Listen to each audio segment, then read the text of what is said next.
C'est ton heure qui sonne, ce soir. Stillwater va bien rire, et ce sera grâce à moi.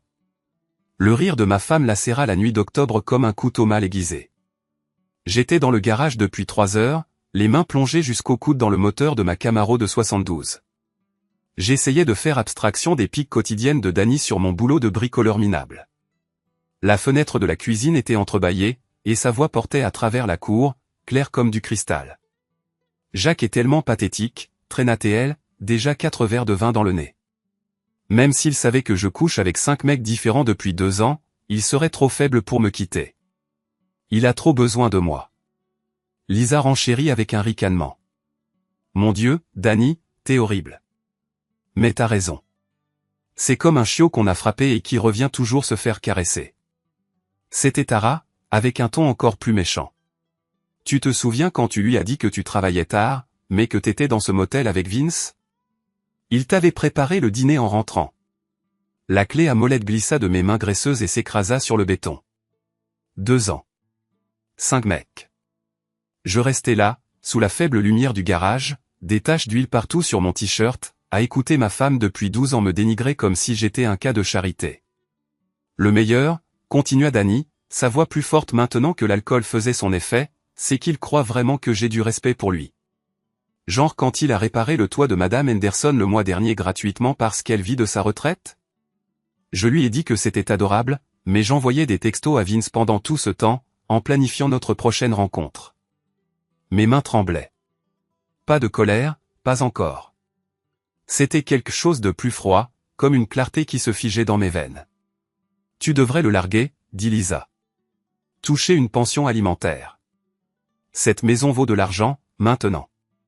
Pourquoi je le larguerais? Il paie le crédit, répare tout et ne demande jamais où je vais. C'est comme avoir un domestique à domicile qui se prend pour un mari. Je me dirigeai vers la porte du garage et la fermai doucement. Puis j'allai à mon établi et m'assis sur le vieux tabouret, en fixant mes outils, tous alignés au cordeau. Des marteaux, des tournevis, des clés à douille, tous rangés par taille et par fonction. Chaque chose à sa place. Contrairement à ma vie. Les rires continuaient à venir de la cuisine. Elles étaient probablement en train de passer en revue le téléphone de Danny, partageant des captures d'écran de ses aventures comme si c'était des cartes à collectionner. 2 ans de coucherie, étalés au grand jour pour faire rire. J'avais toujours été le laissé-pour-compte. Au lycée, j'étais le type qui réparait les voitures de tout le monde, mais qui n'était jamais invité aux soirées. Dans la vingtaine, j'étais l'ami fiable qui raccompagnait tout le monde, mais qui ne draguait jamais la fille. Quand j'ai rencontré Danny à 31 ans, j'ai cru avoir enfin gagné quelque chose. Elle était belle, ambitieuse, populaire. Tout ce que je n'étais pas. Il s'avère que j'avais raison. Elle était tout ce que je n'étais pas. Y compris fidèle. Mon téléphone vibra. C'était un SMS de ma voisine, Madame Rose, qui habitait de l'autre côté de la clôture. Jacques, mon chéri, ces femmes font beaucoup de bruit. J'espère que tout va bien. Madame R. Rose avait 73 ans et avait vécu à Stillwater toute sa vie. Elle connaissait les affaires de tout le monde, souvent avant qu'ils ne soient au courant eux-mêmes. Si elle m'envoyait un SMS à 11 heures du soir, c'est qu'elle avait tout entendu. Je répondis, merci, Madame Rose. Juste une soirée entre filles animées. Je suis dans le garage. Sa réponse arriva immédiatement. Si tu as besoin de parler, j'ai du café et beaucoup d'histoires de conjoints infidèles qui ont eu ce qu'ils méritaient. Cette ville a une longue mémoire. Je fixai ce texto pendant 1 minute. Madame Rose ne se contentait pas d'être amicale. Elle m'offrait des informations. Dans une ville comme Stillwater, l'information était de l'or, et elle était Fort Knox. La fenêtre de la cuisine claqua. Danny avait dû se rendre compte à quel point elles étaient bruyantes. Trop tard, cependant. Le mal était fait. Je retournai à ma Camaro et ouvris le capot. Le moteur était un 350, petit bloc, refait à neuf de A à Z. Chaque pièce avait été choisie avec soin, ajustée et installée. Il m'avait fallu 2 ans de soirées et de week-end, mais maintenant il tournait comme une horloge. Patience. Précision. Organisation. Je savais construire des moteurs. Je savais refaire des circuits électriques dans les maisons. Je savais réparer tout ce qui était cassé. Peut-être était-il temps de réparer ma vie. La porte d'entrée s'ouvrit et se ferma 3 fois. Lisa et Tara partaient, probablement en titubant jusqu'à leur voiture avec les joues rouges de vin et la conscience coupable. Pas assez coupable, cependant. Elles allaient dormir sur leurs 2 oreilles ce soir. J'attendis encore 1 heure avant de rentrer. Danny était affalé sur le canapé, toujours dans ses vêtements d'agent immobilier, une bouteille de vin vide sur la table basse à côté de son téléphone. Son écran était toujours allumé. Elle avait oublié de le verrouiller. Je restais là, à la regarder de haut. 12 ans de mariage. 2 ans de mensonges. 5 mecs différents. Elle bougea et ouvrit les yeux, essayant de me distinguer à travers le brouillard de l'alcool. « Jacques, il est quelle heure ?»« Tard, dis-je. Tu devrais aller te coucher. » Elle sourit de ce sourire pâteux et imbibé de vin. « T'es mignon.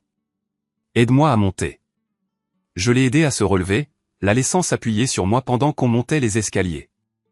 Elle sentait le chardonnay et la culpabilité, même si elle ne savait pas que je pouvais déjà sentir la deuxième.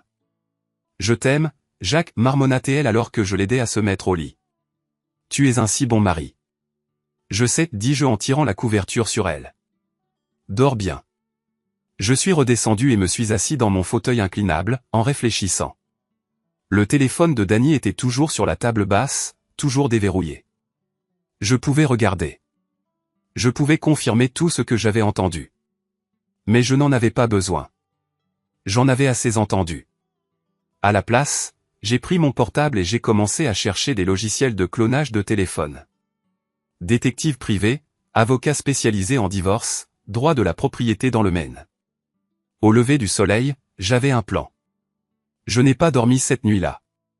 Pendant que Danny ronflait sa gueule de bois à l'étage, j'étais assis à la table de la cuisine avec mon portable et un pot de café, apprenant des choses que je n'avais jamais voulu savoir. Comment récupérer des SMS supprimés? Comment accéder aux sauvegardes cloud?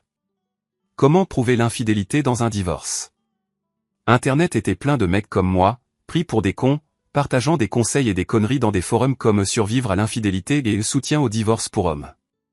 Certaines histoires faisaient passer mon bordel pour du pipi de chat. Mais je ne cherchais pas la pitié. Je voulais des tactiques. 7 heures du matin. Danny descendit les escaliers en titubant dans sa robe de chambre, les yeux plissés. Putain, ma tête, grogna-t-elle, se dirigeant vers le café.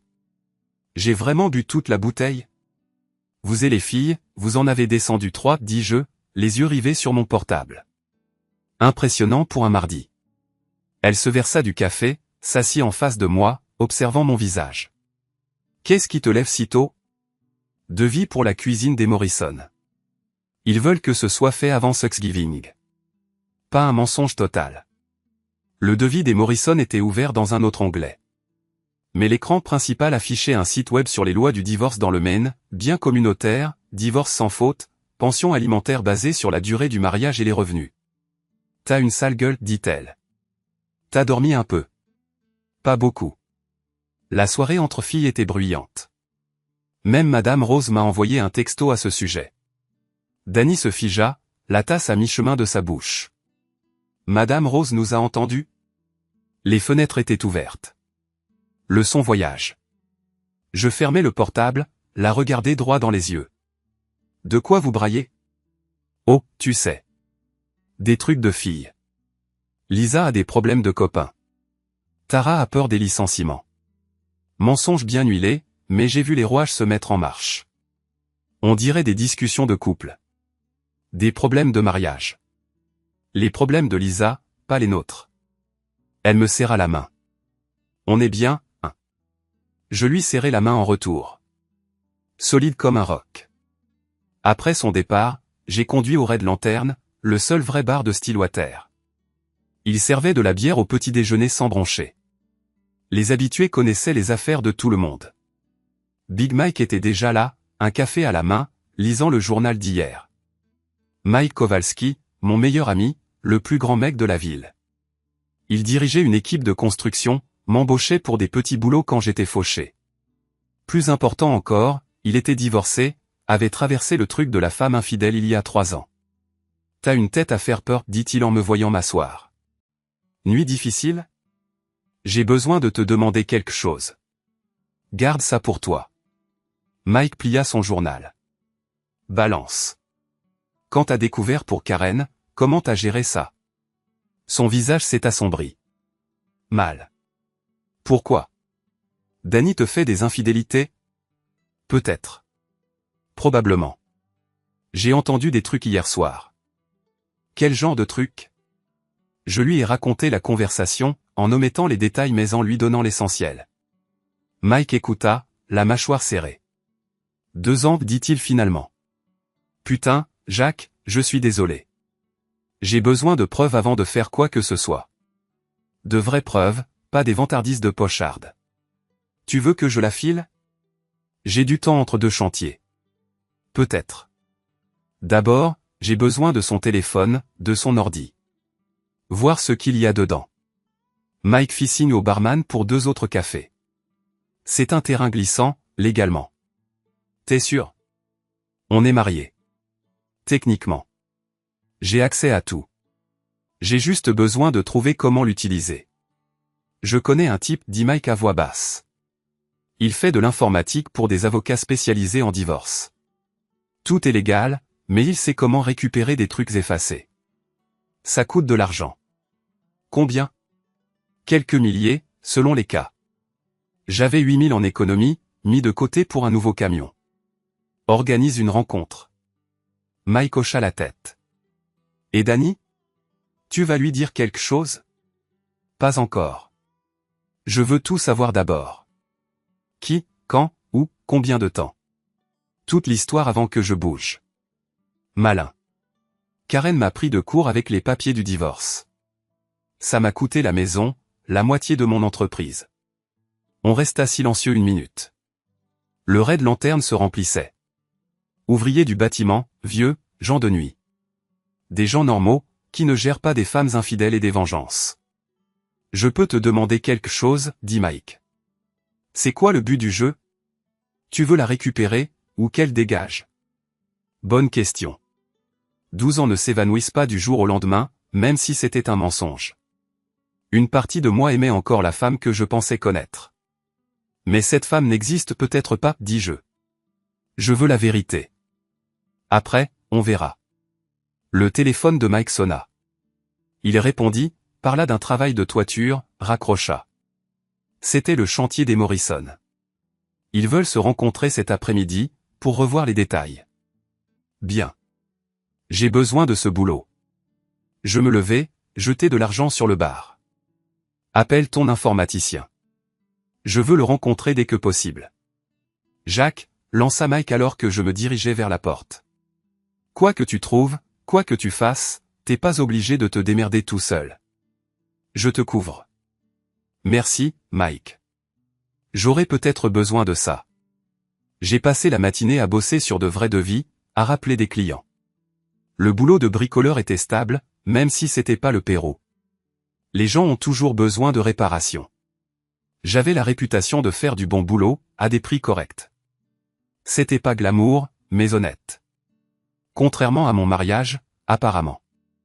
À midi, je suis passé devant le bureau de Danny en voiture. Sa voiture était là. Je l'ai aperçue à travers la fenêtre, sûrement en train de charmer un pigeon pour lui vendre une maison hors de prix. Elle était douée dans son boulot. Charmante, persuasive, capable de faire croire n'importe quoi aux gens.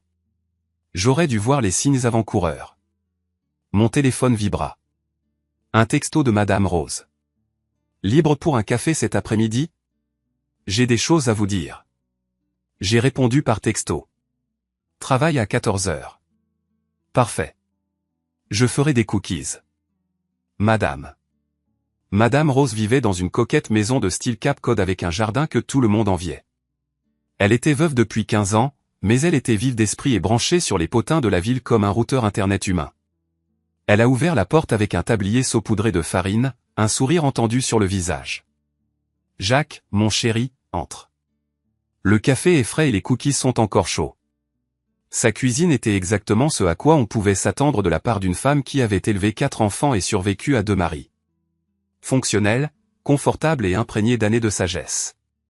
Nous nous sommes assis à sa table de cuisine avec du café et des cookies aux pépites de chocolat qui étaient probablement meilleurs que tout ce que j'avais mangé depuis des mois. Alors, dit-elle en s'installant sur sa chaise. Tu veux me raconter ce qui se passe réellement? Qu'est-ce que vous voulez dire? Jacques, je vis dans cette ville depuis 73 ans. J'ai vu toutes sortes de drames conjugaux imaginables. Hier soir, ce n'était pas la première fois que j'entendais Dany et ses amis parler de choses dont elles ne devraient pas parler. J'ai failli m'étrangler avec mon cookie. Je les ai déjà entendus, mon chéri. Le son porte bien des deux côtés de cette clôture. Votre femme n'est pas aussi discrète qu'elle le pense. Madame Rose se leva et alla à un tiroir de la cuisine. Elle revint avec un petit carnet et le feuilleta jusqu'à ce qu'elle trouve ce qu'elle voulait. Il y a 3 semaines, jeudi soir, Dany était au téléphone dans votre jardin et parlait à quelqu'un qui s'appelait Vince d'un rendez-vous au motel Riverside. Conversation très précise sur les numéros de chambre et les horaires. Elle tourna une autre page. Il y a 2 mois, dimanche après-midi, Dany et Lisa étaient assises sur votre terrasse et parlaient d'un certain dentiste. Le docteur Sam, je crois, et de son divorce et de sa recherche de réconfort. Elles en riaient. Autre page. Il y a 4 mois, Dany était dans votre allée en train de laver sa voiture, elle parlait au téléphone avec quelqu'un de la facilité avec laquelle elle pouvait tromper les maris ennuyeux et qu'elle méritait mieux que la vie dans une petite ville. J'ai regardé le carnet fixement. Madame Rose avait mieux documenté les aventures de ma femme que je ne les avais vécues. Pourquoi vous ne me l'avez pas dit avant? Elle tendit la main et me tapota la main. Parce que tu n'étais pas prêt à l'entendre, mon chéri. Il y a des choses que les gens doivent découvrir par eux-mêmes. Mais maintenant que vous le savez, j'ai pensé que vous aimeriez peut-être les détails. Vous savez quoi, au juste? Assez. Vince Calder vit dans cette maison bleue sur Elm Street. Conduit la Chargée noire. Il a été marié 2 fois, et les 2 fois à des femmes qu'il a trompées. Le docteur Sam Hendricks a un cabinet en centre-ville et un problème de jeu. Pete Morrison est au conseil municipal et déjeune avec votre femme tous les mardis depuis 6 mois dans ce petit resto en dehors de la ville. Pete Morrison? Le même Morrison dont je faisais le devis pour la rénovation de la cuisine. Il y en a d'autres, continua Madame Rose, mais ces 3-là semblent être les principaux. Vince est le plus sérieux. Il se voit depuis plus d'1 an. Les autres sont plutôt des passe-temps. Je me suis adossé à ma chaise, essayant d'assimiler tout ça. Entendre des vantardises d'ivrogne était une chose. Avoir des preuves documentées d'une trahison systématique en était une autre. Qu'est-ce que vous pensez que je devrais faire, ai-je demandé. Madame Rose sourit, et pour la première fois depuis que je la connaissais, ce n'était pas un sourire tout à fait bienveillant. Jacques, mon chéri, j'ai vu beaucoup de tricheurs se faire remettre à leur place dans cette ville. Ceux qui se croient plus intelligents que les autres, qui pensent pouvoir tromper leur conjoint pour toujours. Ils font toujours des erreurs. De grosses erreurs publiques. Quel genre d'erreur? Le genre qui les transforme en mise en garde plutôt qu'en exemple de réussite. Stillwater a une longue mémoire, et les gens d'ici n'aiment pas qu'on se moque d'eux. Quand la vérité éclate et elle finit toujours par éclater, toute la ville prend parti. Elle ferma son carnet et me regarda sérieusement. La question est de savoir, quand la vérité éclatera, si vous voulez être le pauvre type que tout le monde plaint ou l'homme que tout le monde respecte. J'ai fini mon café et je me suis levé. Madame Rose, merci pour tout. Ne me remercie pas encore, mon chéri. Remercie-moi quand tout sera fini et que tu seras à nouveau heureux. En regagnant ma maison, je vis la voiture de Dany se garer dans notre allée. Elle était rentrée plus tôt, sûrement pour prendre de mes nouvelles après notre conversation du matin. Je lui fis un signe de la main et lui souris en la voyant sortir de sa voiture. « Salut, chérie, lança-t-elle. Comment s'est passée ta journée? » Instructif, dis-je. Très instructif. Le spécialiste informatique de Mike s'appelait Dany, il avait 25 ans et travaillait depuis un garage aménagé derrière la maison de sa mère. Il correspondait à tous les clichés de l'assistance technique, lunettes épaisses, addiction aux boissons énergisantes et le teint blafard de quelqu'un qui ne voyait jamais la lumière du soleil. Mais il avait de bonnes références, et Mike se portait garant. Donc, vous voulez récupérer des données effacées des appareils de votre femme, commença Dany, les yeux rivés sur ses multiples écrans. Légalement, vous êtes dans votre droit puisque vous êtes marié et qu'il s'agit de comptes partagés. Moralement, c'est entre vous et votre conscience. J'ai juste besoin de savoir ce qui se passe vraiment, dis-je. C'est toujours pareil. Dany leva enfin les yeux vers moi. Voici ce que je peux faire. Je peux récupérer les SMS, les emails, les photos et l'historique de navigation supprimé de tout appareil qui est sauvegardé sur votre compte iCloud partagé. Je peux également installer un logiciel de surveillance qui suivra toute nouvelle activité à venir. 3000 pour la récupération, 1000 de plus pour la surveillance continue. C'était une somme considérable, mais le carnet de Madame Rose m'avait convaincu que c'était plus grave que quelques aventures sans importance. J'avais besoin d'avoir une vision complète de la situation. Faites-le. Il me faudra son téléphone pendant environ 2 heures. Vous pensez pouvoir le récupérer sans qu'elle s'en aperçoive? Elle prend toujours de longs bains le jeudi soir. Elle laisse toujours son téléphone en charge dans la cuisine. C'est le plan parfait. Apportez le jeudi soir. Tout sera prêt. Jeudi me semblait une éternité. J'ai passé les jours suivants à faire comme si de rien n'était. À faire des petits travaux, à dîner avec Dany, à faire semblant de ne pas savoir que notre mariage était une imposture totale. Elle semblait détendue, pensant probablement que je n'avais pas entendu ou compris son aveu de mardi soir. Jeudi soir, elle a dit qu'elle allait prendre un bain et se coucher tôt. Grosse journée demain, dit-elle en m'embrassant la joue.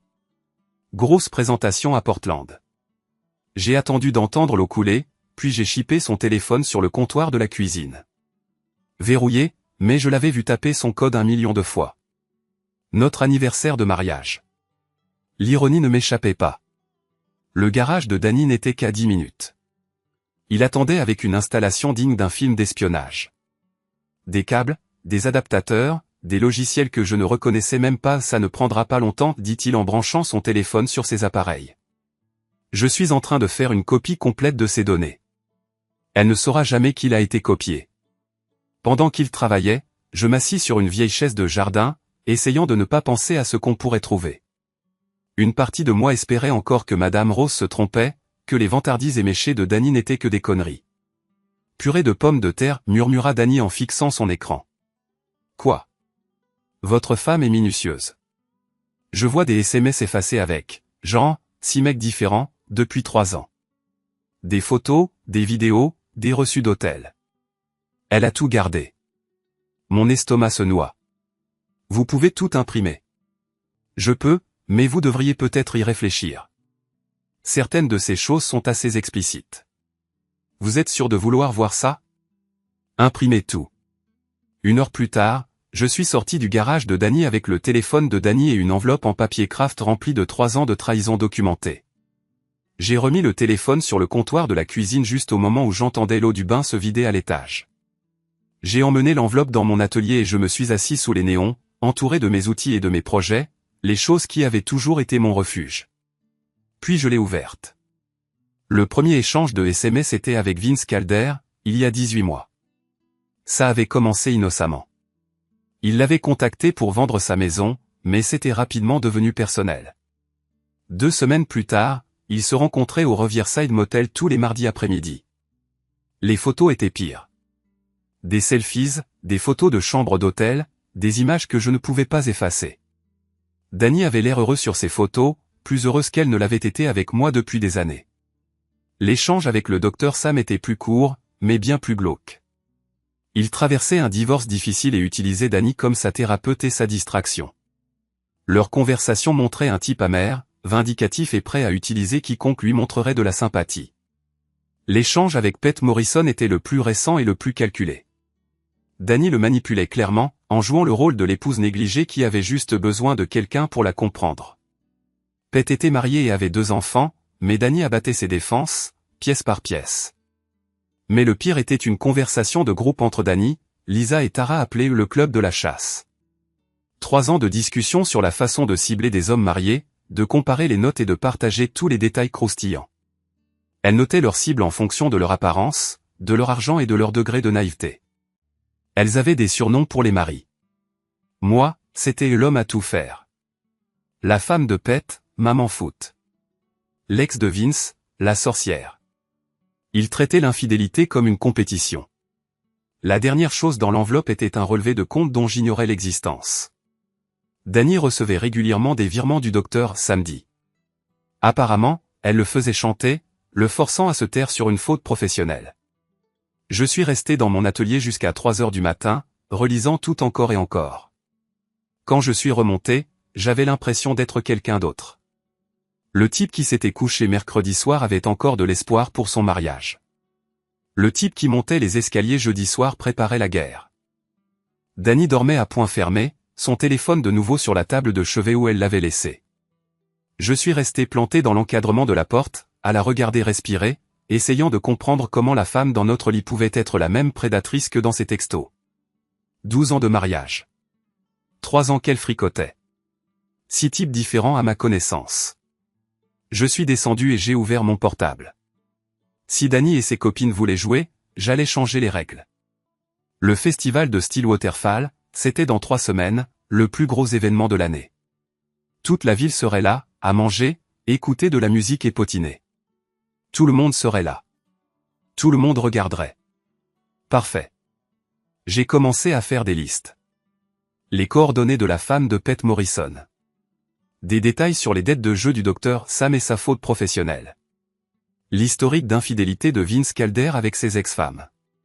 Le mec de Lisa, qui n'avait aucune idée qu'elle faisait partie du club des chasseuses. Le patron de Tara, qui avait sacrément besoin de savoir ce que faisait son employé pendant son temps libre. J'avais un plan. C'était compliqué, risqué et probablement super revanchard, mais ça allait aussi être incroyablement satisfaisant. J'ai fait du café et je me suis assis à la table de la cuisine, attendant que Dany se réveille. Quand elle est descendue, elle avait l'air toute pimpante et heureuse. Sûrement parce qu'elle pensait s'en être tirée pour un jour de plus. « Salut chérie », a-t-elle dit en embrassant le sommet de mon crâne. « Thé matinal. » J'arrivais pas à dormir. Je pensais au chantier chez Morrison. Ah oui, c'est vrai. Pete a dit qu'il était super content de bosser avec toi.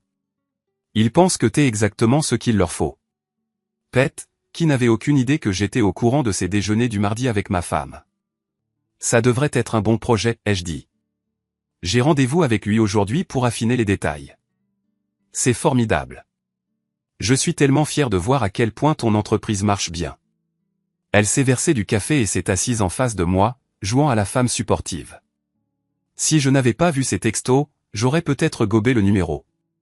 Dany, ai-je dit, avec une précaution feinte, je pensais à nous. À notre mariage. Sa tasse s'est figée à mi-chemin, qu'est-ce qu'il y a? Ça fait 12 ans qu'on est ensemble. Peut-être qu'on devrait faire quelque chose de spécial pour notre anniversaire le mois prochain. Organiser un voyage, renouveler nos vœux. Un truc pour célébrer ce qu'on a construit. Le soulagement a envahi son visage. Ça serait formidable, Jacques. J'adorerais. Bien. Je veux être sûr qu'on est tous les deux engagés dans ce mariage. Tous les deux complètement fidèles et honnêtes l'un envers l'autre. Bien sûr qu'on l'est, a-t-elle dit, précipitamment. Enfin, moi, je le suis. Complètement. Moi aussi, ai-je dit, en la regardant droit dans les yeux. Je ne te trahirai jamais, Dany. J'espère que tu ressens la même chose. Absolument. Tu es le seul homme que je veux, Jacques. Tu es mon mari, mon partenaire, mon meilleur ami. Chaque mot un mensonge, débité à la perfection. Elle était plus douée que je ne le pensais. Je t'aime aussi, ai-je dit. Plus que tu ne le sais. Après son départ pour le travail, j'ai appelé Pete Morrison. Pete, c'est Jacques Rirdon. À propos de votre cuisine, j'ai quelques idées. Tu es libre pour déjeuner aujourd'hui. Bien sûr, Jacques. Que dirais-tu de ce petit resto sur la route 9, disons, midi? Le même endroit où il retrouvait ma femme tous les mardis. Parfait. À tout à l'heure. J'avais 3 semaines pour démolir le monde de ma femme. Le temps de commencer. Le déjeuner avec Pete Morrison a été encore mieux que je ne l'espérais. C'était un type nerveux et coupable qui essayait de jouer le client innocent, et j'étais un mari trompé faisant semblant de parler de cuisine. On savait tous les deux qu'on jouait la comédie, mais aucun ne pouvait l'admettre. Alors, Jacques, a dit Pete, coupant son sandwich à la perfection, Dany parle en termes élogieux de ton travail. Elle dit que t'es le gars le plus fiable de Stillwater. Dany dit beaucoup de choses, ai-je dit, en l'observant. Elle est très sociable. Elle adore rencontrer des gens, tisser des liens. Le visage de Pete est devenu rouge. Elle m'a aidé avec des trucs immobiliers. J'ai pris des conseils professionnels, tu sais. Professionnels. Bien sûr. J'ai sorti mon carnet et mon stylo. Parlons de votre cuisine. Qu'est-ce que vous cherchez à changer exactement? On a passé 1 heure sur les placards et les appareils, mais le vrai discours était en filigrane. Pet essayant de comprendre ce que je savais, moi le laissant mariner. Quand on s'est serré la main sur le parking, il transpirait alors que c'était une journée fraîche d'octobre. Je vous envoie un devis d'ici lundi, ai-je dit. Super. Et Jacques, si jamais tu as besoin de quoi que ce soit, vraiment, n'hésite pas à me le dire. Je crois qu'il faut soutenir les commerces du coin, s'entraider entre voisins. J'apprécie, Pet. Sincèrement. Ah, et passe le bonjour à ta femme, Sarah. Bien sûr. Elle doit être drôlement contente pour la cuisine. Son visage s'est décomposé. Oui, Sarah. Elle est, oui, très contente. Je suis rentré chez moi avec un sentiment de bien-être comme je n'en avais pas ressenti depuis des semaines. La première pièce du puzzle s'est mise en place ce soir-là. Dany était aux petits soins. Elle m'a préparé mon plat préféré, m'a demandé comment s'était passée ma journée, semblait réellement intéressée. Si je ne savais pas, je me dirais qu'elle essaie de renouer. Mais je savais ce que c'était. Un coup de culpabilité. Alors, comment s'est passé ton grand vernissage à Portland, ai-je demandé. Bien. Très bien. Les clients sont très intéressés. Elle mentait avec aplomb, mais je voyais les engrenages tourner dans sa tête. Comment s'est passée ta réunion avec Pet Morrison? Productive. Sympa, le type. Il a l'air un peu stressé, par contre. Des problèmes de couple, peut-être? La fourchette de Dany s'est arrêtée en plein vol. Il a dit quelque chose à propos de son mariage. Pas directement. Mais tu sais comment c'est. Les mecs se confient. Il a dit qu'il se sentait incompris à la maison, que sa femme ne le voyait plus. C'est triste. Ouais. Ça fait apprécier ce qu'on a, non? Un mariage fondé sur la confiance et l'honnêteté. Elle m'a serré la main. Je t'aime, Jacques. Je sais que je ne le dis pas assez, mais c'est vrai. Je t'aime aussi, Dany. Plus que tu ne le sauras jamais. Le lendemain matin, j'ai appelé Big Mike. T'es prêt pour la phase 2, a-t-il demandé. Plus que prêt. T'as toujours des contacts à la compagnie de téléphone? Mon cousin y travaille. Tu as besoin de quoi? Des relevés d'appel. Je veux tous les numéros que Dany a appelés ces 6 derniers mois, ainsi que les dates et la fréquence. Ça va te coûter un bras. Ce qu'il faudra. Le cousin de Mike a fait le nécessaire en 48 heures. Les relevés ont confirmé tout ce que je savais grâce au texto, mais ont aussi révélé quelque chose de nouveau. Dany parlait à une avocate spécialisée dans le divorce à Portland. Elle prévoyait de me quitter depuis tout ce temps. Pendant que je me rongeais les sangs pour nous sauver, elle préparait sa fuite. L'avocate s'appelait Jennifer Walsh, et son site web indiquait qu'elle était spécialisée dans les divorces avec patrimoine important et qu'elle défendait les intérêts des femmes. J'ai appelé son cabinet, en me faisant passer pour un client. Je voudrais parler à Madame Walsh à propos d'un divorce, ai-je dit à la réceptionniste. Ma femme a été infidèle, et je veux me protéger. Bien sûr, monsieur. Votre nom? Jacques Rirdon. Il y a eu une pause. Monsieur Rirdon, je suis désolé, mais Madame Walsh a un conflit d'intérêts. Elle ne peut pas vous représenter car elle représente déjà votre femme. J'ai raccroché et je me suis assis dans mon pick-up, en fixant l'immeuble. Dany ne se contentait pas de me tromper. Elle prévoyait de divorcer. Elle dirait probablement que j'étais violent ou quelque chose comme ça et elle prendrait la moitié de tout ce que j'avais gagné à la sueur de mon front, la maison que j'avais retapée moi-même, l'entreprise que j'avais créée à partir de rien, les économies pour notre avenir. Elle allait me détruire et passer à autre chose avec Vince, Calder, n'importe qui. Plus maintenant. Je suis allé au Red Lantern et j'ai trouvé Big Mike. On dirait que t'as envie de tuer quelqu'un, a-t-il dit. Presque. Je dois accélérer les choses. La fête d'automne, c'est dans 2 semaines. Tu peux pas attendre aussi longtemps. Ce qu'il s'est passé? Je lui ai raconté l'histoire de l'avocate, du plan de fuite de Dany, de la façon dont elle complotait pour me ruiner. Putain, Jacques, c'est vache, même pour une infidèle. Je dois agir maintenant, avant qu'elle ne dépose sa demande. Si elle le fait, je suis foutu. T'as besoin de quoi? Je dois parler à ses copines, Lisa et Tara. Ce soir. Mike a souri. Pas un joli sourire. Tu veux du renfort? Carrément. Lisa travaille à la banque du centre-ville. Elle s'arrête généralement chez Murphy's Grocery en rentrant. Tara est secrétaire à l'assurance. Rendez-vous chez le coiffeur tous les vendredis soirs. On peut les coincer avant qu'elles ne comparent leurs notes. 5h30. Mike et moi attendions sur le parking de l'épicerie quand Lisa s'est garée avec sa Honda rouge. Elle était seule, jacassant au téléphone, se dirigeant vers le magasin. Je lui ai coupé la route à l'entrée. Lisa, il faut qu'on parle. Elle a eu l'air surprise, puis nerveuse. Jacques? Qu'est-ce qui se passe? Tu sais ce qui se passe. La question est, on règle ça en privé ou en public? Son visage s'est décomposé. Je ne sais pas de quoi tu parles. Mike s'est avancé à côté de moi. 1m90, des bras comme des troncs d'arbres. Les gens écoutent quand Mike parle. Trouvons un endroit tranquille, ai-je dit. Nous avons marché jusqu'au fond du parking, à l'écart de l'entrée. Lisa ne cessait de regarder autour d'elle, comme si elle espérait que quelqu'un vienne la sauver. Je sais pour le club de chasse, ai-je dit, sans préambule. Je sais pour le groupe de discussion, le système de notation, les 3 années à planifier et à baiser des mecs mariés. Les genoux de Lisa ont failli la lâcher. Elle s'est agrippée à un chariot de course pour rester debout. Jacques, je peux expliquer. Pas d'explication, juste des réponses. Avec combien de mecs ma femme a-t-elle couché? Je ne peux pas. Mike a fait un pas de plus. Écoute, ma pote, mon ami ici essaie d'être sympa. Il aurait pu aller voir ton mec, ton patron, balancer votre groupe de discussion sur Facebook.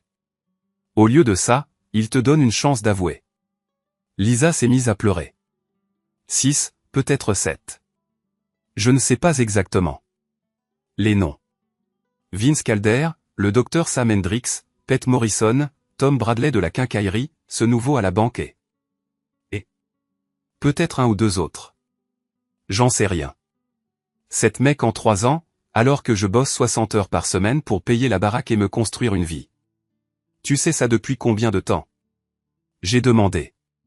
Depuis le début. Mais Jacques, faut comprendre, on n'a jamais voulu que ça aille aussi loin. Au début, c'était juste pour le fun, du flirt innocent. Innocent? J'ai sorti mon téléphone, je lui ai montré une capture d'écran de leur groupe de discussion. C'est toi qui expliques comment piéger les mecs mariés pour qu'ils trompent leurs femmes. Pêche sportive aux pigeons, t'appelles ça. Elle a lu, elle a pleuré encore plus fort. On était bourré quand on a écrit ça. On pensait pas ce qu'on disait. Vous pensiez chaque mot. Et maintenant, tu vas m'aider à réparer ça. Qu'est-ce que tu veux que je fasse? D'abord, tu vas arrêter d'aider ma femme à me tromper. Plus de groupes de discussion. Plus de couverture. Plus d'organisation de ces coups d'un soir. Pigé? D'accord, oui, j'arrête. Ensuite, tu vas m'aider à obtenir des preuves. Relevé téléphonique, note d'hôtel, tout ce qui prouve ce qui se passe. Jacques, je peux pas trahir Danny comme ça. Tu m'as déjà trahi pendant 3 ans. Maintenant, tu choisis ton camp. Mike a fait craquer ses doigts. Choisis bien. Lisa a essuyé ses yeux, a hoché la tête. Quelle preuve? Tout. Un compte rendu complet de chaque aventure, chaque mensonge, chaque combine. Assez pour détruire sa crédibilité. Et si je t'aide? Alors ça reste entre nous. Ton mec ne l'apprendra jamais, ton patron ne l'apprendra jamais, ton nom ne sera jamais cité. Et si je refuse? Je lui ai montré une autre capture d'écran. Elle qui se vantait d'avoir couché avec son patron pendant que son mec était déployé à l'étranger. Alors tout le monde apprendra tout. Elle a fixé l'écran, puis elle a levé les yeux vers moi, presque impressionnée. T'es pas le même mec que je croyais. Non, j'ai dit. Je ne le suis pas. Marché conclu. Marché conclu. Tara était plus difficile à trouver, mais on l'a chopée au salon de coiffure. Même conversation, mais elle s'est débattue plus au début. Vous ne pouvez rien prouver, elle a dit quand je l'ai coincée sur le parking. Je lui ai tendu un imprimé de 3 mois de son groupe de discussion. Réessai. Elle a lu pendant 2 minutes, le visage rougeoyant à chaque message. Finalement, elle a levé les yeux. Vous avez eu ça où? Est-ce que ça a de l'importance? La question, c'est ce qui va se passer ensuite. Qu'est-ce que vous voulez? La même chose que Lisa.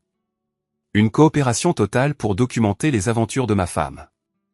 Et si je refuse? Alors ton patron apprendra que tu utilises les ordinateurs de l'entreprise pour organiser des aventures avec des hommes mariés. Tes parents apprendront que leur fille qui va à l'église dirige un réseau d'adultères. Et ton ex-mari apprendra pourquoi tu travaillais tard, tous ces soirs-là. Tara était plus coriace que Lisa, mais pas stupide. Elle a vu le tableau. Bon. Mais je veux l'immunité. L'immunité complète. Vous m'aidez à détruire la réputation de Danny, et je suis tranquille. Marché conclu. Au moment où Mike et moi sommes revenus au Red Lantern, j'avais 2 nouvelles alliées et toute l'histoire sur la trahison de ma femme. Plus important encore, j'avais un plan pour la détruire avant qu'elle ne me détruise. Phase 3.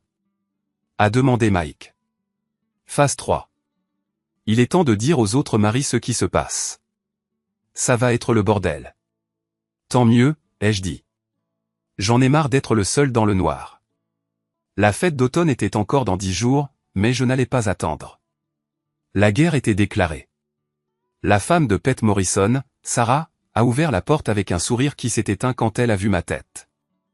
J'avais appelé, j'avais dit que j'avais besoin de parler de trucs de cuisine, mais on savait tous les deux que c'était du pipeau. Jack, entre. Pete n'est pas encore rentré, mais il ne va pas tarder. En fait, Sarah, j'ai besoin de te parler seule. Elle m'a emmené au salon, tout cosy avec des photos de famille et des dessins d'enfants. 2 enfants, tous les 2 de moins de 10 ans, des visages souriants ignorant que leur famille était sur le point d'exploser. Sarah, ça va être dur à entendre, mais tu mérites la vérité. Son sourire a disparu. Il s'agit de Pete et d'une autre femme, c'est ça? J'ai été surpris qu'elle balance ça comme ça. Tu es déjà au courant. Je me doutais de quelque chose. Il se comporte bizarrement. Distant. Coupable. Il travaille tard, des coups de téléphone. Elle s'est effondrée sur le canapé. C'est qui? Ma femme, Danny. Sarah a fermé les yeux, a pris une inspiration. Depuis combien de temps? 6 mois. Peut-être plus.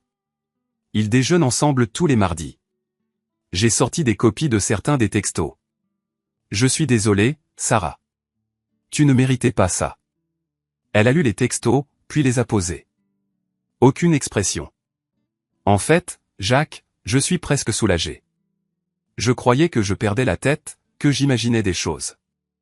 Qu'est-ce que tu veux faire? Je veux le coincer ce soir avec une preuve qu'il ne pourra pas nier. Je peux t'aider avec ça. J'ai d'autres textos. Des photos, des notes d'hôtel. Assez pour tout prouver. Sarah s'est levée, a regardé par la fenêtre son jardin parfait et la balançoire. Ces pauvres enfants. Ils n'ont aucune idée que leur père est un crétin. Sarah. Non, ça va. Je me prépare à ça depuis des mois. Je ne savais juste pas de qui il s'agissait. Elle s'est retournée. Et toi? Qu'est-ce que tu comptes faire avec Danny? Je vais la détruire. Publiquement. Devant tout le monde.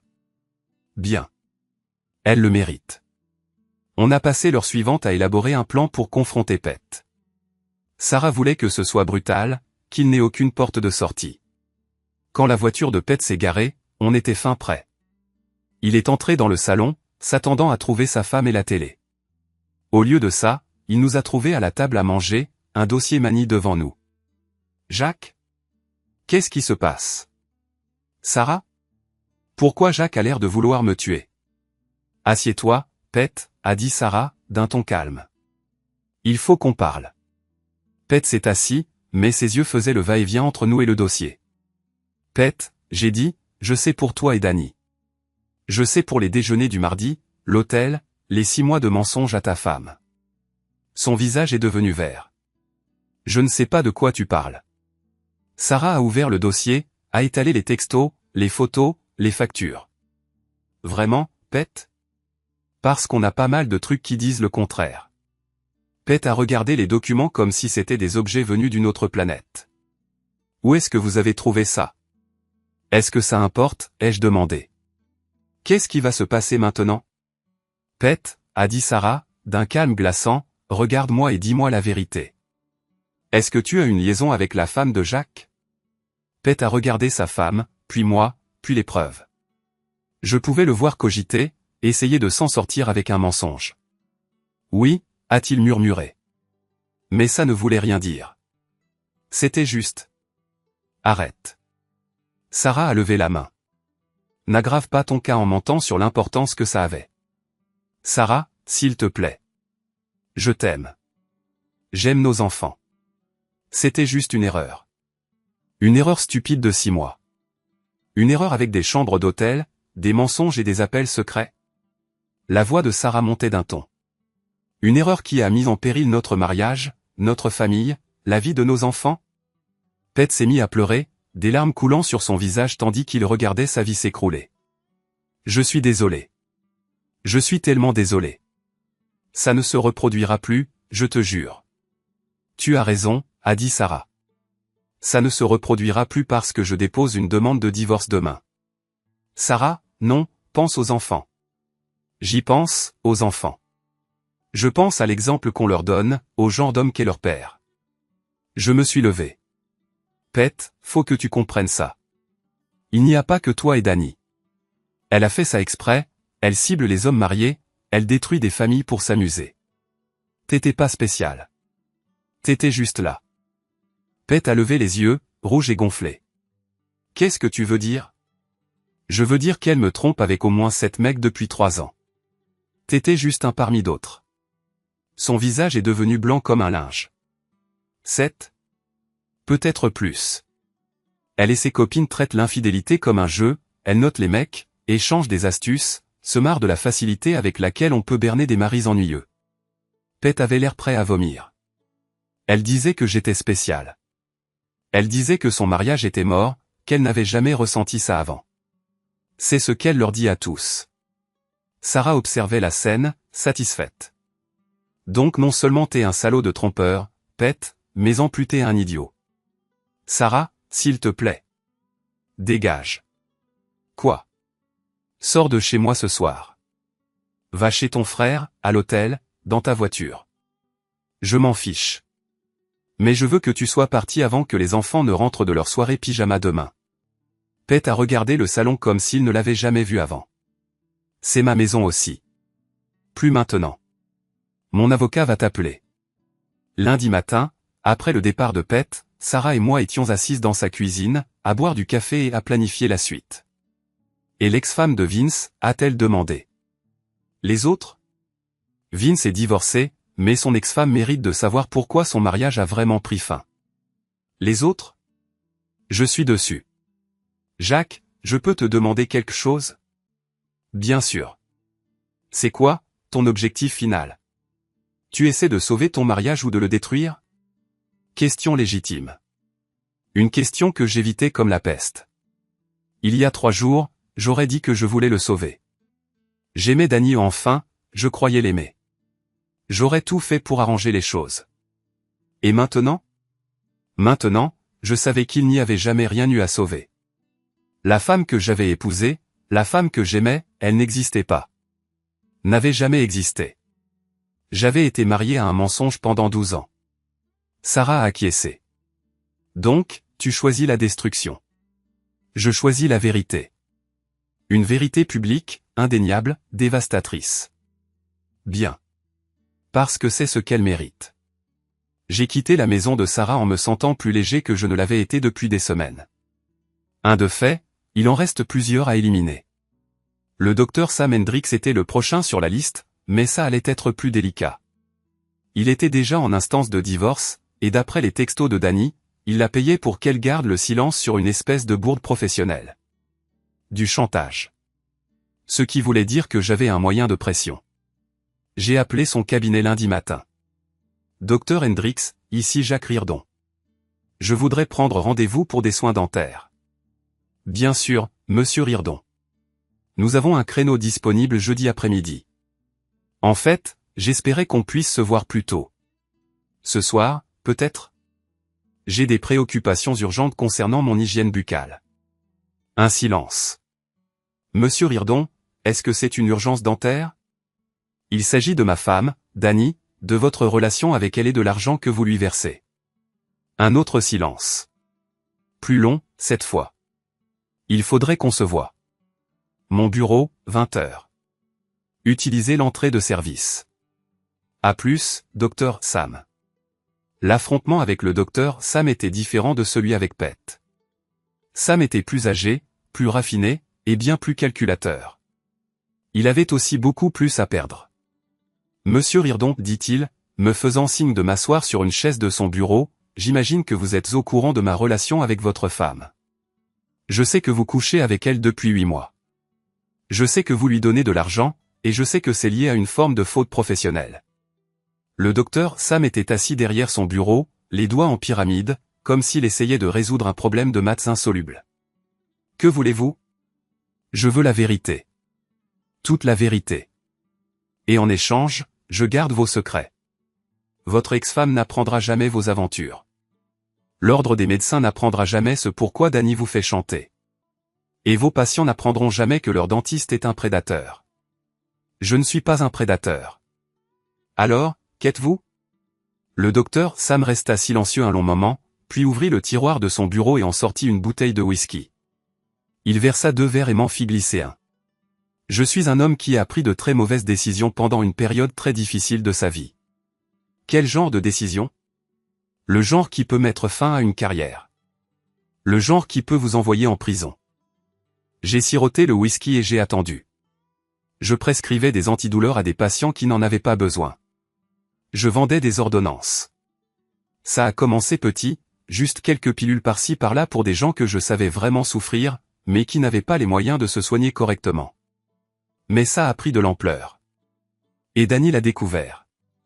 Elle est venue pour un détartrage il y a 6 mois, a entendu une conversation qu'elle n'aurait pas dû, et a fait le rapprochement. Alors, elle a commencé à vous faire chanter? Elle a commencé à m'offrir un soutien moral pendant mon divorce. Contre de l'argent. J'ai fini mon whisky. Combien? 2000 par mois, plus ce qu'elle voulait pour les dépenses. Putain, Sam, tu sais que ce n'est pas viable. Je sais, mais quel choix j'avais? Elle pouvait me détruire avec un coup de fil. Elle te détruit quand même, juste plus lentement. Le docteur Sam se versa un autre whisky. Que voulez-vous que je fasse? Je veux que vous m'aidiez à la détruire en premier. Comment? En disant la vérité. Publiquement. Au festival d'automne, devant toute la ville. Je ne peux pas faire ça. Ça me ruinerait. Sam, elle te ruine déjà. Au moins, comme ça, tu te bats jusqu'au bout. Il a fixé son verre de whisky pendant un long moment. Finalement, il leva les yeux. Qu'est-ce que je devrais dire exactement? La vérité. Qu'elle vous fait chanter. Que c'est une prédatrice qui cible les hommes vulnérables et détruit les familles pour de l'argent.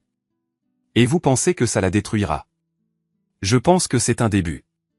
Le docteur Sam a fini son verre et s'est levé. Monsieur Rirdon, votre femme est une femme très dangereuse. Êtes-vous sûr de vouloir lui faire la guerre? La guerre a déjà commencé. Je me bats enfin. Alors, que Dieu nous vienne en aide. J'ai quitté le bureau du docteur Sam avec un allié de plus et une image plus claire de la véritable nature de ma femme. Ce n'était pas juste une adultère. C'était une maîtresse chanteuse, une prédatrice, et une femme qui détruisait des vies pour le profit. Le festival d'automne était dans 5 jours. Il était temps de rassembler le reste de mon armée. Le matin du festival d'automne se leva clair et vif, le genre de journée d'octobre qui rend la vie dans le Maine intéressante. Je me tenais dans ma cuisine, buvant du café et regardant Dani se préparer pour ce qu'elle pensait être juste un autre événement communautaire.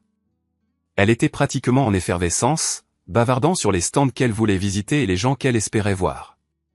Elle n'avait aucune idée que la moitié de la ville était maintenant au courant de ses aventures, ou que plusieurs de ses victimes prévoyaient de la confronter publiquement. « Tu es silencieux ce matin, dit-elle, ajustant son maquillage dans le miroir du couloir. Tout va bien? Je pense juste au festival. Ça devrait être tout un spectacle. J'espère bien. La ville a besoin de quelque chose d'amusant après tous les drames de ces derniers temps. Des drames? C'est comme ça qu'elle appelait la destruction de 3 mariages et le chantage d'un dentiste local? Quel drame, demandai-je, avec toute l'innocence du monde. Oh, tu sais. Pete et Sarah Morrison divorcent. Le cabinet du docteur Sam fait l'objet d'une enquête. Le petit ami de Lisa a découvert qu'elle le trompait et l'a mise à la porte. C'est comme si toute la ville s'écroulait. Elle parlait de ce qui s'était passé comme si ce n'était que de la malchance, sans que ce soit de sa faute. C'est terrible, dis-je. J'espère que ça ne nous arrivera jamais. Elle m'embrassa sur la joue. Ça n'arrivera pas. On est solide, tu te rappelles? Oui. Solide. Après son départ, j'ai tout préparé. Big Mike s'occupait du matériel technique. Il nous avait obtenu l'accès au système de sonorisation et aux projecteurs du festival. Madame Rose s'occupait du renseignement, s'assurant que tout le monde soit là où il devait être. Sarah Morrison amenait Pete, qui n'avait toujours aucune idée qu'il se dirigeait vers un piège.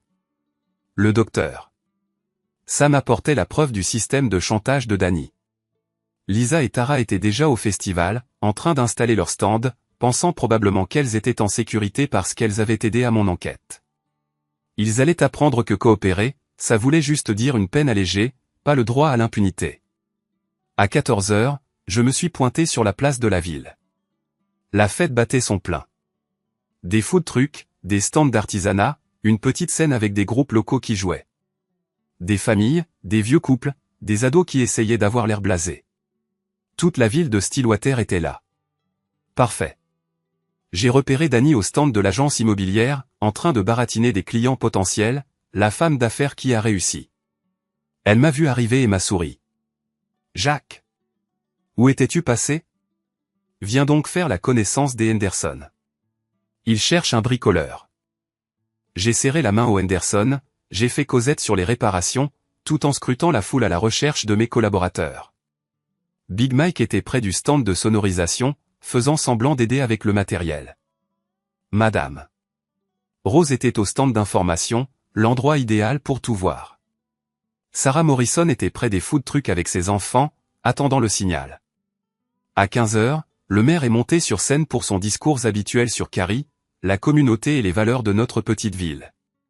J'ai attendu qu'il ait fini, puis je me suis dirigé vers le stand de sonorisation.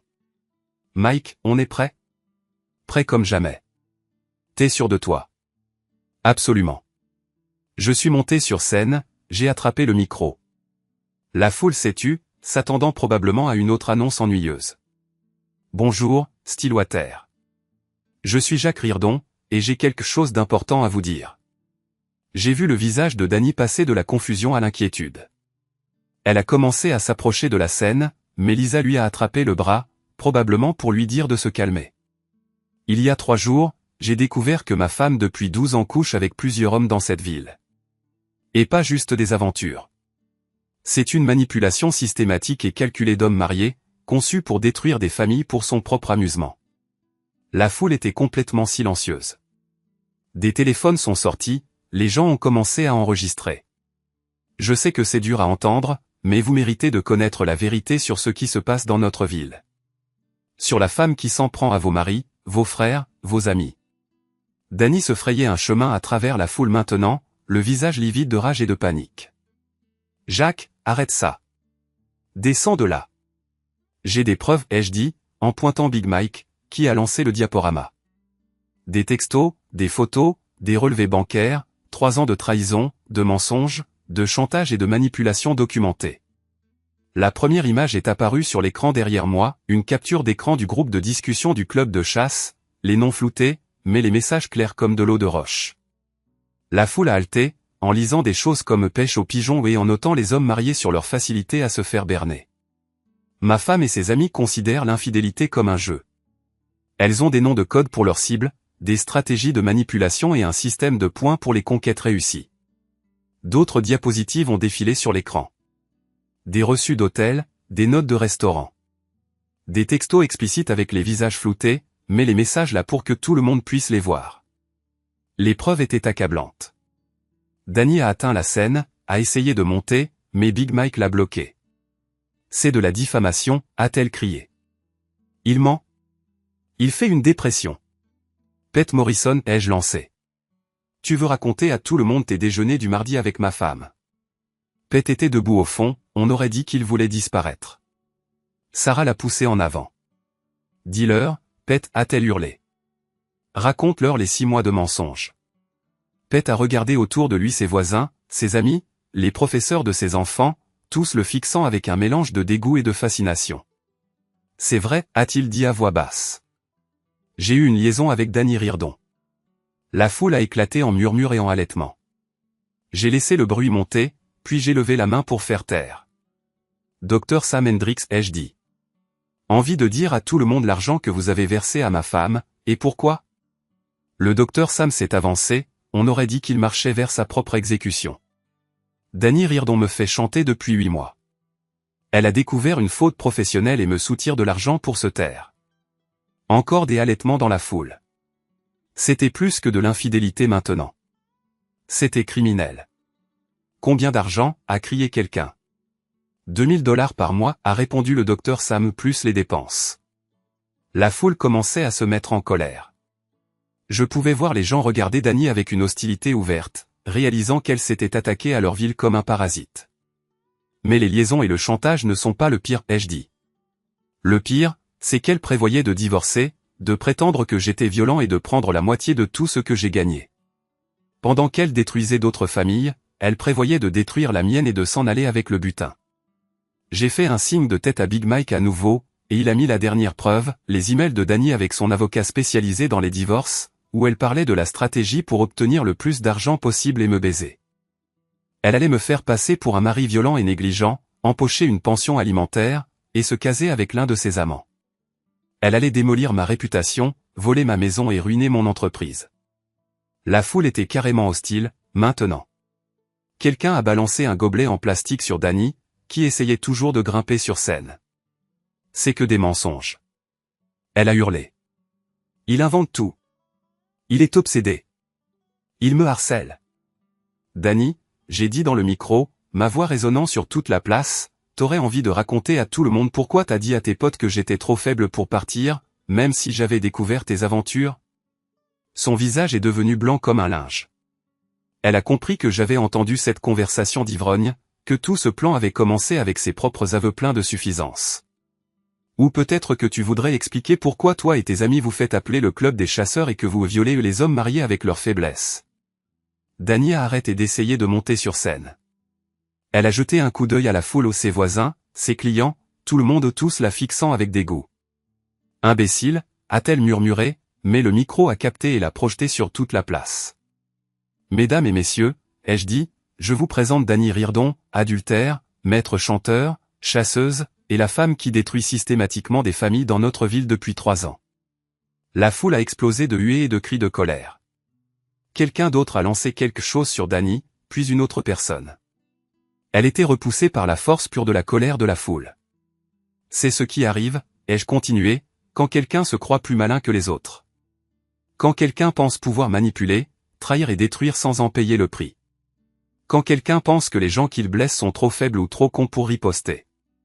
Danny pleurait maintenant, du mascara coulant sur son visage, son numéro savamment construit s'effondrant en temps réel.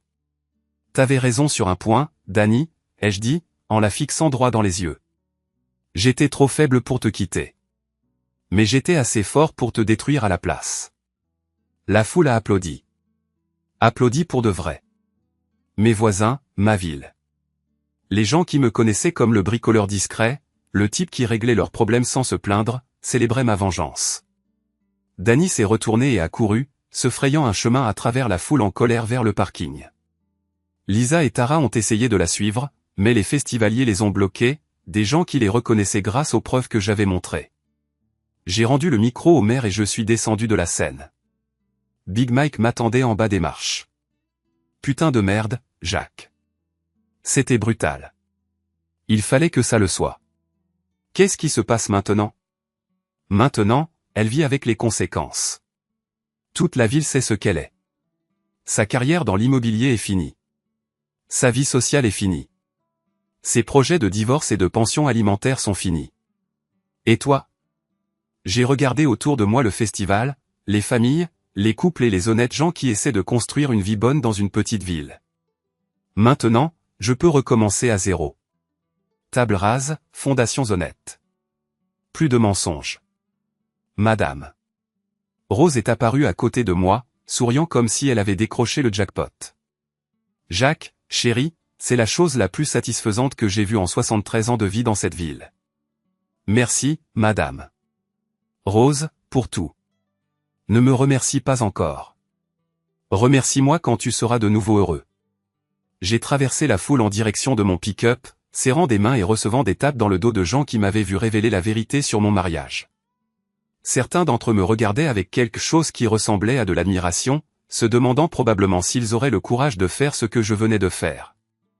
En arrivant au parking, j'ai vu Dani assise dans sa voiture, pleurant et parlant comme une folle au téléphone, appelant probablement son avocat ou Vince ou quiconque pourrait l'aider à sauver quelque chose de ce bordel. Elle a levé les yeux et m'a vu la regarder. Pendant une seconde, nous nous sommes regardés à travers son pare-brise, la femme qui m'avait trahi pendant 3 ans et l'homme qui venait de détruire son monde devant toute la ville.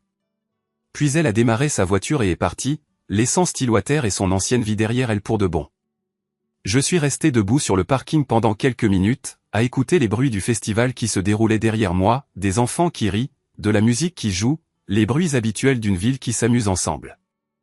C'était fini, 12 ans de mariage, 3 ans de trahison et 3 semaines à planifier ma vengeance. Le tout terminé en 20 minutes sur la scène d'un festival. Je suis monté dans mon pick-up et je suis rentré chez moi, dans la maison que j'avais retapée de mes propres mains, la maison que j'avais failli perdre à cause des manigances de ma femme. Demain, je demanderai le divorce. Je reconstruirai ma vie, ma réputation, mon avenir. Mais ce soir, j'allais m'asseoir dans mon atelier, boire une bière et savourer le silence d'un homme qui avait enfin dit la vérité. Elle disait toujours que j'étais trop faible pour la quitter. Il s'avère que j'étais assez fort pour la faire partir. À la place. Er du opkaldt efter hunden i Peter Pan? Har jeg overhovedet nok jern? Jeg har ikke nok jern til at lave en anvil endnu, så den må lige vente med at få dens navn. Man. Kæft, jeg er ved at være sulten. Jeg har ikke spist i dag. Det passer ikke, jeg fik faktisk en salat. Hvornår Peter Pan fra årstal? Er det ikke sådan en fucking gammel en? Det er ikke 2000. Mertz, er Mertz lige blevet whitelistet?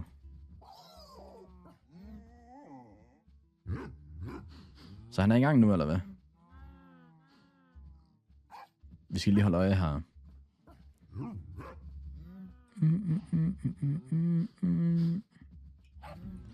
When is Peter Pan from? 1902, by the way. 1902.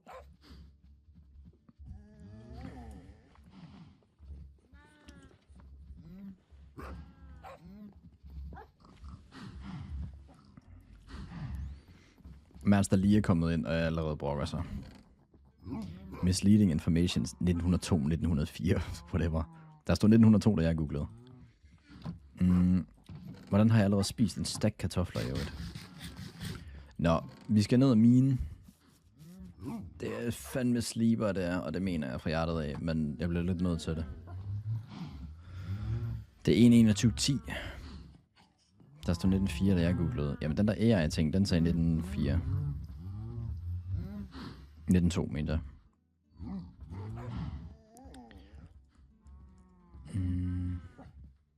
Men det er det mindste det samme skuespil, den sagde, det stammede fra. Gjorde AI også for mig. Nå. Hvor er folk henne? Vil I date? Mats? Jeg kan ikke, jeg er reserveret. Altså 04? No, what? I Minecraft. Hvad hedder det? I guess jeg kan bruge det der. Jeg tager bones med en case, vi møder en hund på vores rejse. Oprindelse af 1902 bog, 1904 skuespil. Jeg ser dig. Det står inde i samme rum, som du skrev whitelist-tingen. Der står det som pinned message, Skumfy. Men jeg tror ikke, han er i gang med whitelist endnu. Jeg tror bare, Mertz fik det tidligere. Ain't no holler back, girl. Akko. Hvor mange elytras har du?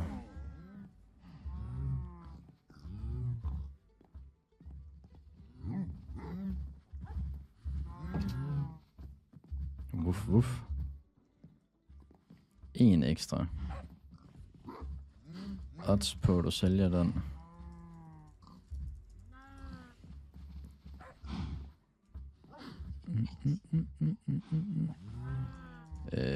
Pingsy, kører du også efter alle achievements? Det behøver man ikke, by the way.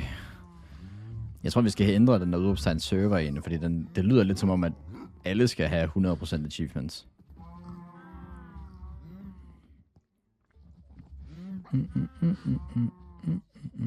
That's my shit. Jeg har lige fundet et kæmpe blåt mærke, jeg ikke havde for nogle dage siden. Au. Nå, lad mig lige hurtigt danne mig et overblik over inde på advancements her. Lad mig lige se, hvad der blev skrevet. Er der plot twist på den her server, eller bare hygge? Bare hygge.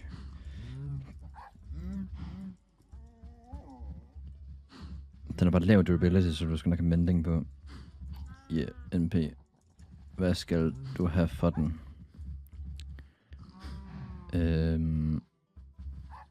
Manhunt mod Martin. Bare hygge. Jeg skal personligt bare have 100% achievements. Det er min challenge. Right. Okay. Det er så lang tid siden, jeg spillede på en Minecraft-server. Det er fucking hyggeligt, synes jeg. Jeg sidder sådan, haha, det er fucking hyggeligt, altså. Nå. Vi skal have breedet nogle af de der grease. Hvad er det, jeg har growet der? Det er kartoffels. Jeg skal nok bruge flere af dem her.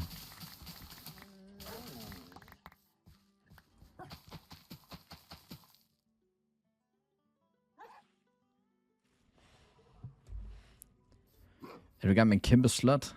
Nej, jeg var bare i gang med et hus, men så kom jeg i tanke om sådan, at... hvad hedder det?